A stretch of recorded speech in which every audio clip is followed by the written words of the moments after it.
Hello guys! So for papasok ko. Ha? Kagayak na ako. Ganda. Ha? Ito. Papasok na ako.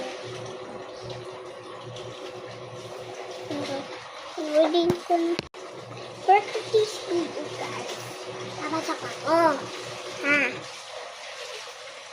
Tapos na yun. Naalang ako, a-update ko namin kami. Apat na beses ko yung sinasabi. Ibantay pa rin. Ang dami namin sa school. Iliit ng bahay ng school namin. Ha? Tapos na